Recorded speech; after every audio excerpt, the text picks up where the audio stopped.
So good morning. We are now at Enchanted Garden for breakfast. Kind of a rush this morning to get down here at 7:10, but we still made it. And we're gonna order our last breakfast on the Fantasy.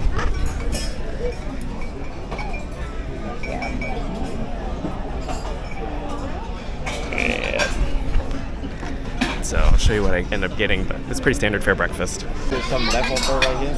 Put it straight right there. I got the French toast, and so did everybody else on the table. No more.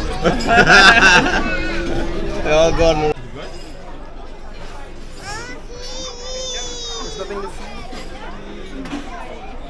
Alright, breakfast is over at Enchanted Garden, so now we are going to debark right now. So we are headed up to the main lobby. Express check debarkation's already been done, so we can basically just walk off right now. So that's what we're gonna do. It's not much of a line to get off or anything, so you just basically walk off as you're ready. And we're ready. I guess not really, but we have everything we need. So.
Alright everyone, so we finally made it back to our car. We're gonna head back home now, but this cruise was an excellent experience. Like always, the last time we're hooked now on Disney cruises. This is not the end of this video though, because I am gonna go, as I mentioned in the previous video, be doing kind of like a Q&A thing, kind of things that I think people would ask questions about, especially when compared to our previous cruise, which was on the Wish. But with that said, I am gonna go home. We gotta pick up our dogs later. But I just wanted to give one last farewell to the Fantasy. We had a great time on the Fantasy. Wonderful ship. It was a wonderful cruise. So thank you for sticking around. If you like these videos, make sure you like, subscribe, and share, and hit that bell notification icon so that way you're notified when I post new videos. And please stay tuned because I do anticipate doing more of these kind of cruises on Disney cruises. So hopefully the next one will be the Magic. But with that said, you all have a great one, and thank you for tuning in. See you in a little bit.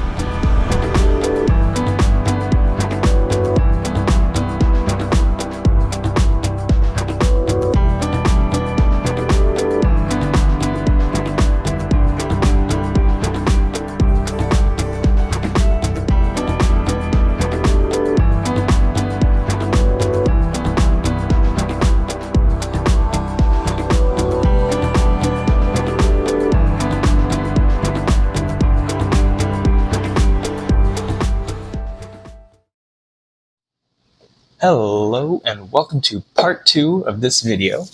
The last part you just saw was us debarking from the Disney Fantasy. And for the rest of this video, I plan on talking about our experience on this trip and maybe some questions that you might have about the cruise.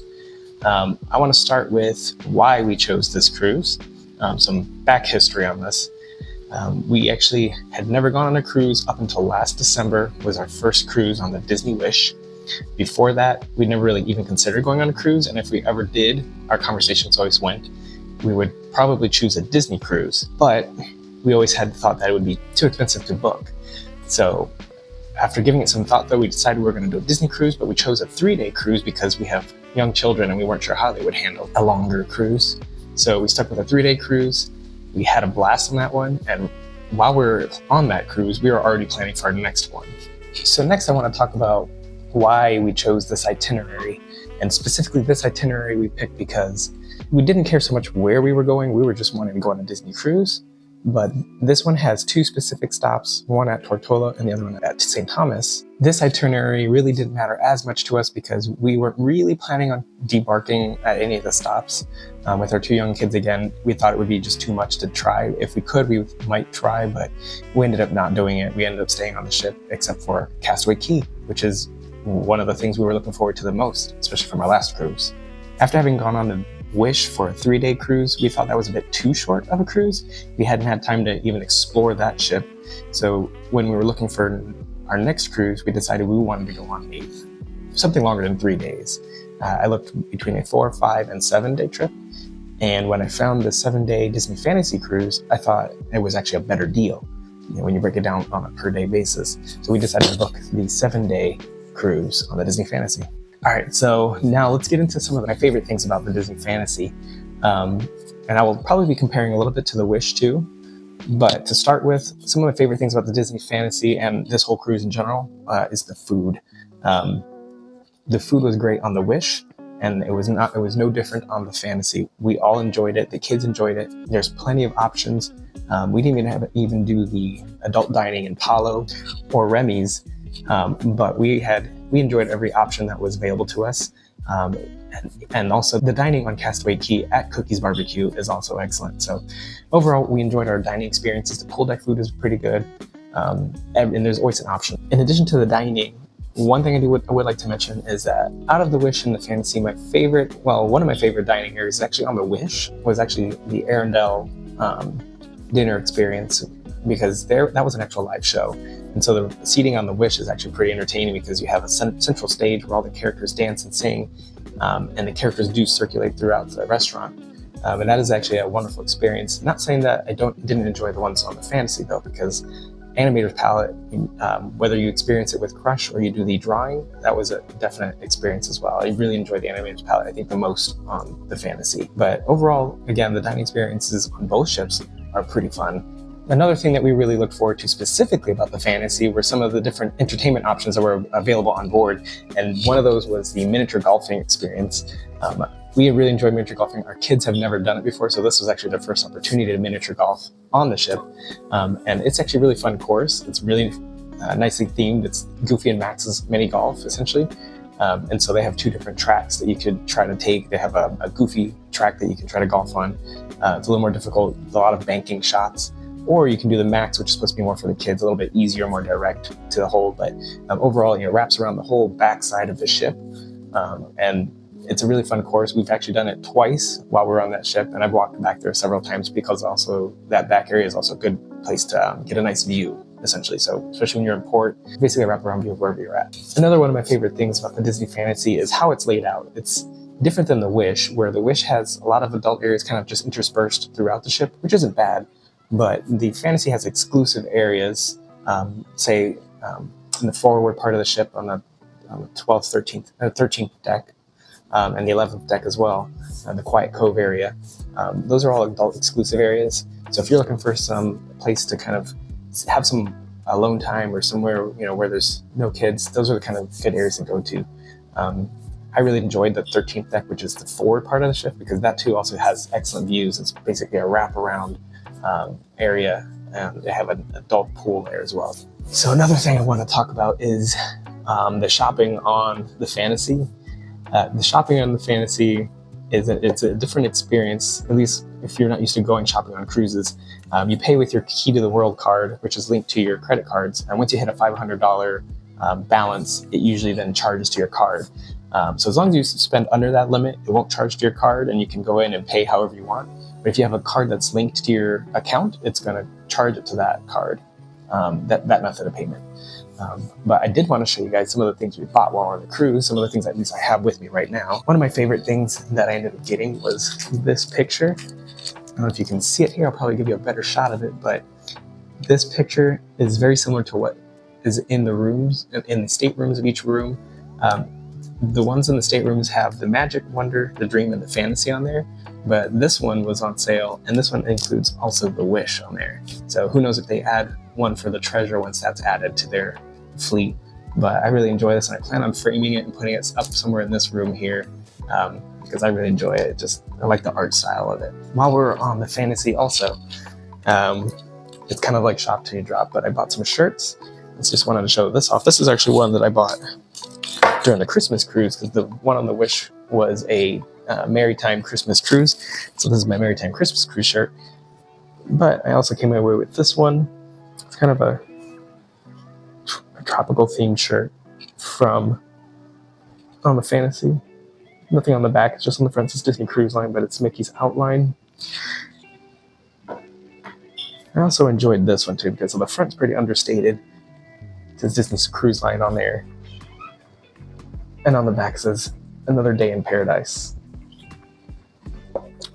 Alright, so the last thing I want to show you guys, I got on Castaway Cay. It's this shirt here. I'll bring it in a little closer, you can see it. It's got Mickey Mouse, it's got the ships on it. It's got a bunch of different touches on it from Castaway Cay.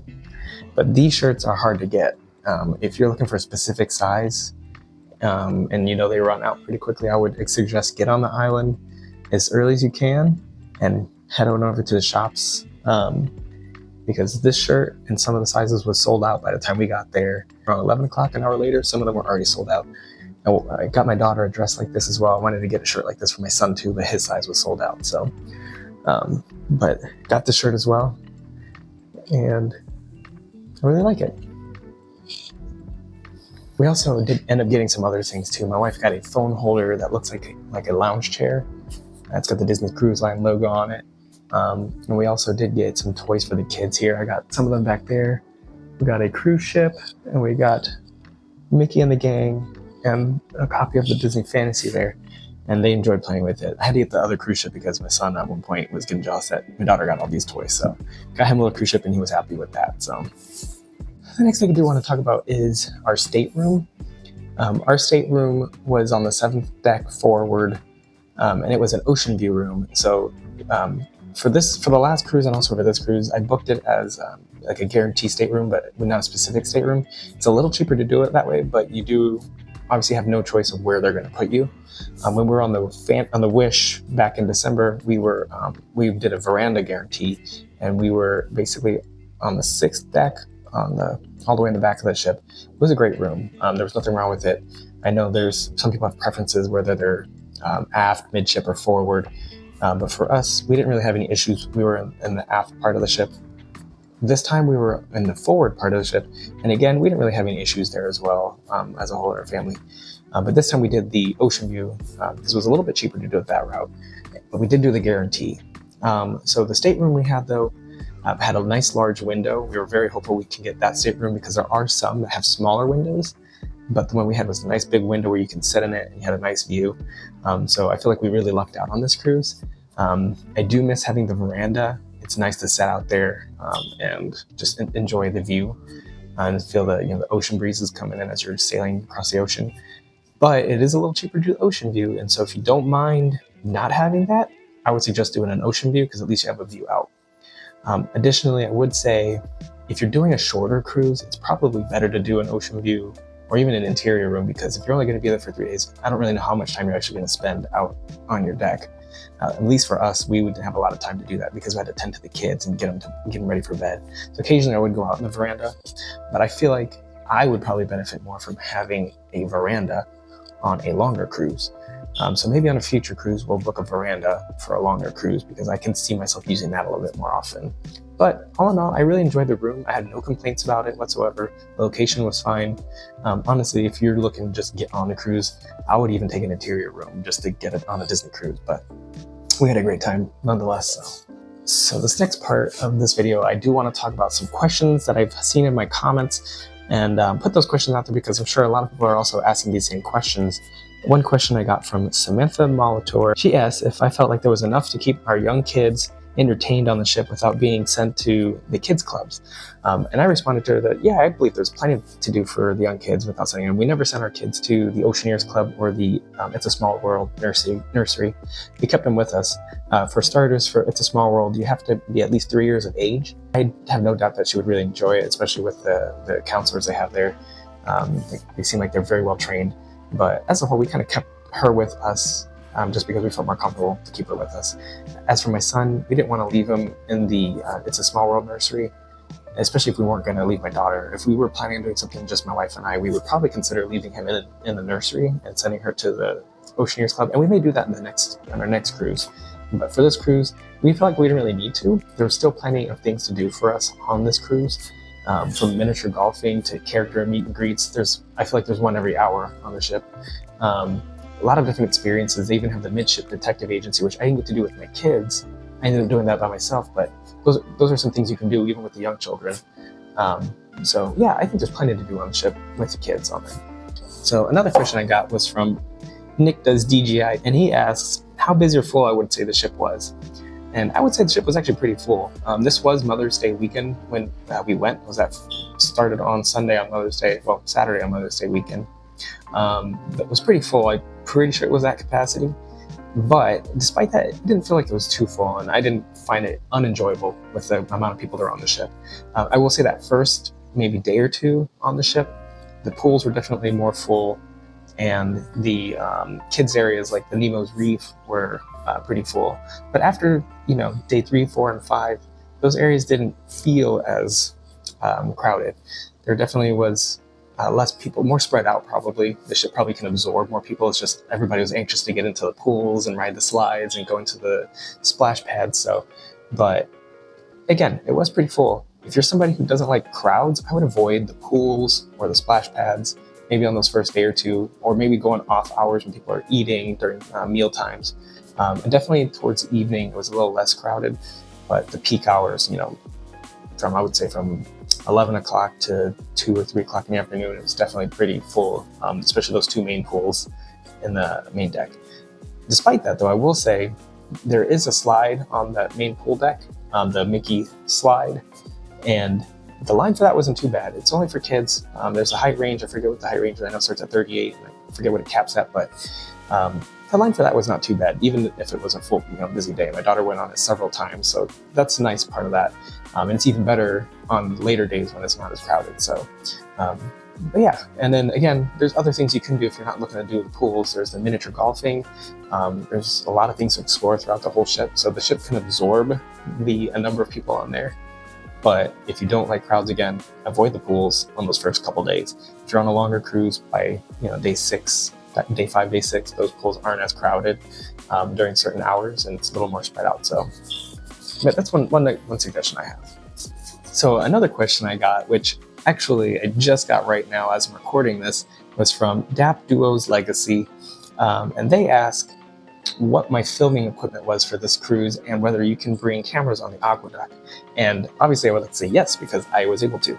I filmed most of my shots on this cruise with the DJI Action 3.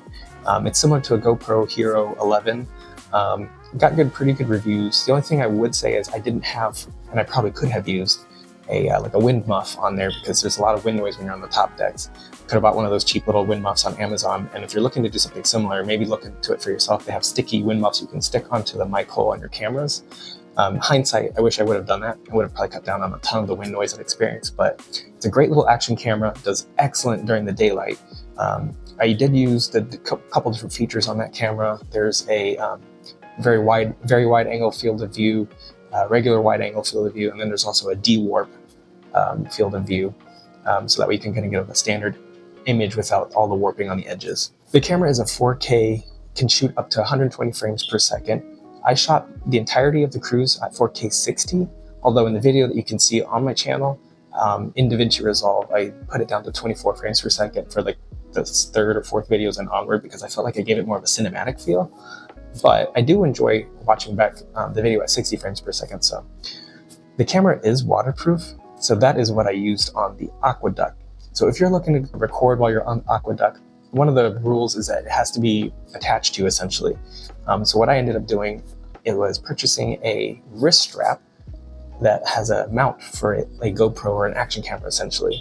So if you have a GoPro or a DJI Action or a similar product that has a standard mount for action cameras, my recommendation is to get one of those wrist straps. It's basically straps onto your wrist, Velcro, and then you mount the camera on there. So all I did was once I got onto the ride, I kind of positioned it to where I wanted to have it pointing, tightened it down, and was able to record.